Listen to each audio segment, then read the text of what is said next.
我去过一个地方，它叫江苏，那里的足球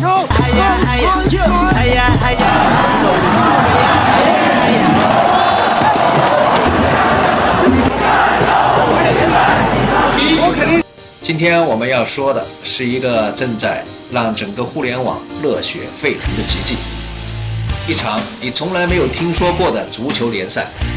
一张票只要10块，主角不是国脚，不是梅西，而是邻居家的快递小哥，前排那位语文老师，还有坐你前面打代码的程序员，但他却吸引了超过20亿次的社交平台的播放量，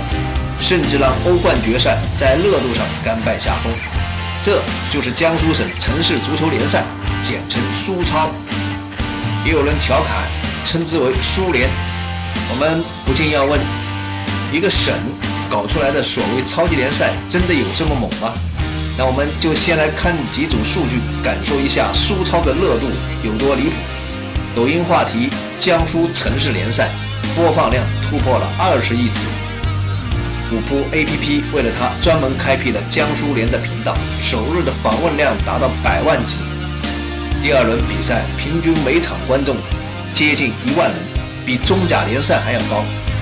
第三轮更猛，楚汉之争，徐州对宿迁，现场来了22198人。你没听错，一场省内城市之间的比赛，居然它能吸引到2万多人到场观战。还有南京对无锡那场盐水鸭大战水蜜桃，1.3万个座位，3轮售票全秒空，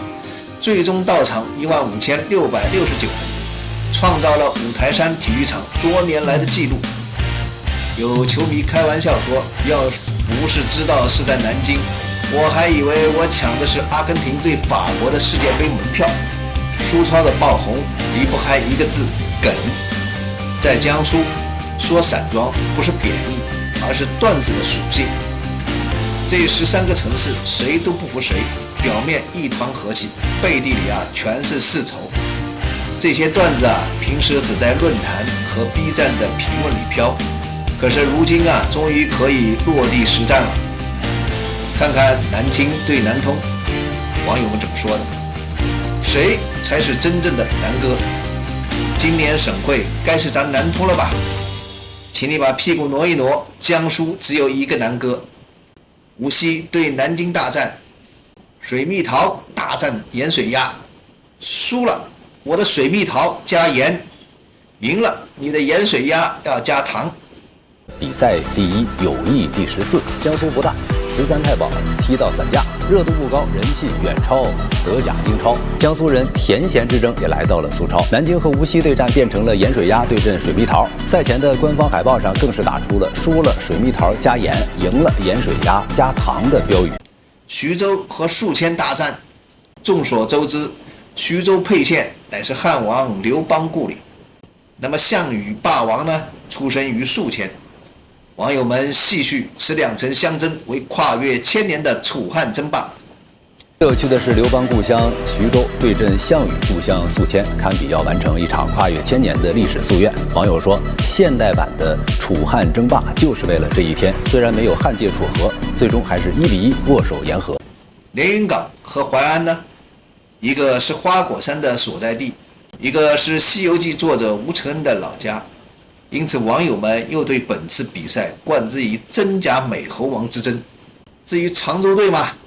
请看比赛前，常州还是常州，0-2连云港之后便失去了宝盖头，成为屌州；0-2南通之后，口字头也失去了，成为了金州。然后到了5月31号，又被扬州0-1干掉了。那没办法了，到最后就扣成一根棍儿了，于是被称为棍州。目前留给棍州的笔画真的没了，还有好几场比赛要踢，反正到最后别变成棍棍就好。棍州加油啊！还有网友编口号：比赛第1，友谊第14，输了回去写检查，赢了明天早点下班。这些段子呢，不仅火爆了网络，更点燃了城市之间的荣誉感。这哪是踢球，这分明就是用脚投票表决谁才是江苏的老大。很多人好奇，这比赛为什么江苏能办，别的省不怎么也搞一个呢？这就涉及到一个非常关键的问题：苏超其实是江苏这个省体制优势的集中体现。首先，江苏13个地级市全部都是2级财政单位，也就是说，各地市财政独立，有钱有权，谁都不是靠省里施舍吃饭。这就意味着南京可以搞主场直播，苏州也可以拉赞助做周边，扬州也可以搞联动文旅、非遗展演，常州能做出9.9元球票加萝卜干炒饭这种套餐，各干各的，百花齐放，谁也不拖谁的后腿。其次啊，江苏的13个市经济都很强，全都进入了全国的 GDP 100强，城市之间呢，没有那种强者碾压弱者的资源不对等，比赛才会好看。更重要的一点呢，就是江苏的城市基础设施比较完善，也为苏超提供了一个天然的物理的空间保障。江苏13个地级市几乎每一个城市都拥有自己的奥体中心或具备较高标准的大型体育场馆，这在全国范围内都是极为罕见的。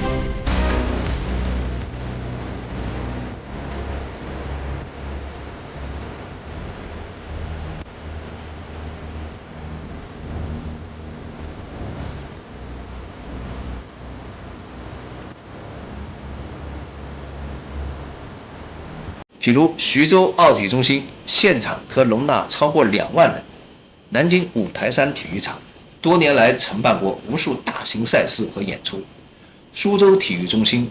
无锡市体育中心、常州奥体、盐城体育中心这些场馆呢，不仅规模大，而且普遍建设现代化，交通便利，配套完善，能够同时承担各种赛事、演艺、文旅等重要功能。当然了，这里面还包括昆山奥体中心，它是江苏省唯一一座满足国际足联比赛要求的场馆。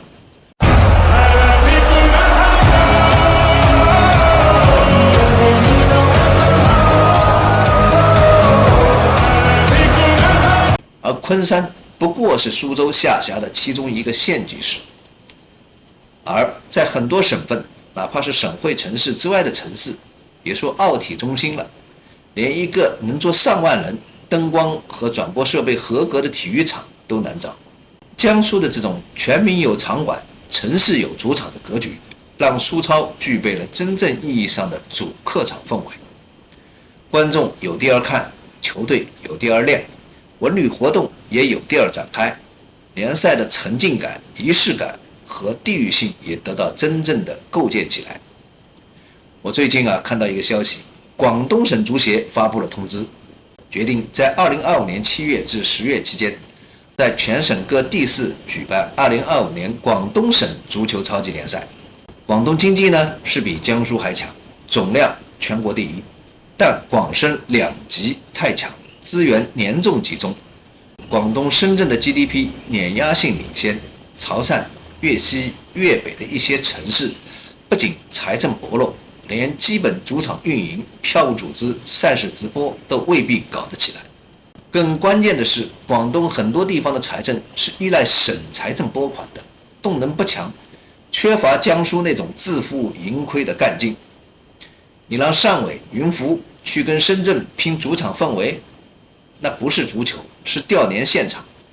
而且文化氛围上，江苏有散装段子，城市之间互怼互损，但不记仇。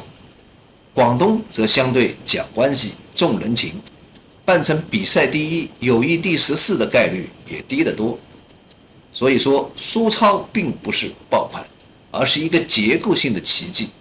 它的背后是江苏的城市治理、经济均衡、文化自信、财政制度和基础设施多重优势叠加的结果。在苏超成为现象级爆款后，中国足协也闻声而动，派出了调研小组义赴江苏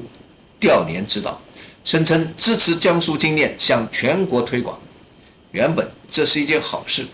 但没有想到引发了江苏球迷乃至全国网友的强烈抵制。理由很简单，你别来。不少江苏网友说的直白，我们这个联赛踢得好，正是因为你们没有插手。一时间，足协别来，保护苏超成为微博的热搜。我们不需要被指导，成为虎扑高赞乐评。网友们集体情绪爆发的背后，其实反映了对职业足球体系的不信任。在过去20年里，中国足协几乎成了假球、黑哨、联赛崩坏的代名词。而苏超之所以能赢得信任，正是因为它纯粹、真实，不掺杂体系味。江苏人民说得很清楚，我们不要你指导，我们只想继续踢自己愿意看的足球。这场全民护苏超的行动，不只是对中国足协的不信任投票，更是对草根体育生态、地方自治、自发文化的一次自我保护。它让我们看清楚，真正有活力的体育，不是上级安排的 KPI 工程，而是下层民众自发的文化自觉。苏超的神奇还在于，它真正调动起了城市之间、群众之间的情绪能量。每一场比赛都不是简单的比分胜负，而是背后有一堆前情提要。镇江和扬州争了几十年的谁的早茶更正宗。淮安和宿迁，一边是洋河，一边是金世园，都是酿酒大户。苏州这边常年说自己才是苏大强，但是手下的昆山、张家港、常熟等县市却倒戈相向。结果网友调侃苏州带不动啊，被内部分裂了。你想啊，这种带着历史、地域和段子的对抗比赛，根本不用炒作，自带情绪包袱。谁赢谁输了，谁都能整出几百条热搜级段子，球场内外全是流量。更重要的是，每个城市的球迷都不是来看技战术的，是来看我家兄弟今天能不能灭你家的。苏超不是职业联赛，而是一场全民参与的草根盛宴。从球员结构上看，整届赛事共有516名球员注册，其中职业球员仅占29人，其余大部分是大学生、体育特长生、教师、外卖员、公司白领，甚至还有16岁的高中生和40岁的老将。每支球队最多只能上3名职业球员，且必须满足本地居住5年以上的条件。这项规则既确保了比赛的水平，也保障了联赛的草根味和公平性。它不靠资本的包装，不靠大牌的明星，而是靠我身边的人就在场上踢球的代入感，起了真正的参与热情。这就是苏超最大的魔力。观众不是来看谁表演的，而是来看我们的城市的人正在拼命。你以为这只是足球比赛啊？不，它更像是一场新型的城市节日。譬如常州推出9.9元球票加萝卜干炒饭套餐，3分钟售罄。扬州中场举办非遗展，顺带提升文旅曝光。镇江西津渡夜游人数比赛期间增长3倍。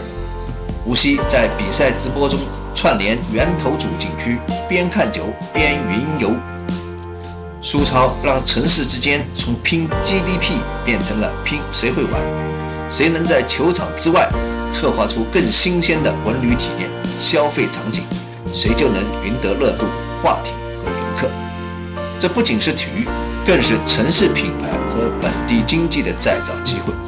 在中国足球长期陷入低谷、假球信任危机和青训荒芜的背景下，苏超突然让人看到了希望。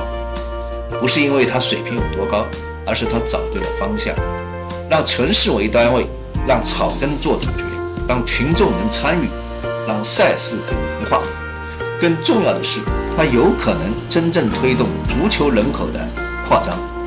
别看是业余联赛，但动员的是本地的学生、家长、青训组织、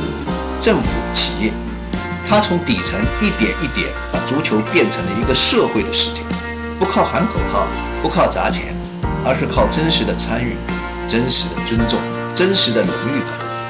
如果每个省都有自己的苏超，如果未来能从中搭建升降级、青训出口、城市代表梯队，那中国足球真的可能从这里重新生根。苏超不只是一个现象，它是一面镜子，它照出了江苏这片土地的制度的韧性、城市的活力和文化的自信。也造出了我们这一代人对公共生活情绪表达和真实参与的强烈渴望。它证明了体育的意义不只有冠军，还有每一个普通人在为自己所在的地方呐喊的那种归属感。10块钱一张票，换来的不仅仅是90分钟的呐喊，更是一个城市在你的心里变得更加真实，更加有温度。这就是书操，它教会我们一个浅显却被遗忘的道理：好的体育赛事不是靠明星堆砌，不是靠体制包办，也不是靠流量算法推荐，而是靠人民自己想看、想参与、想发声。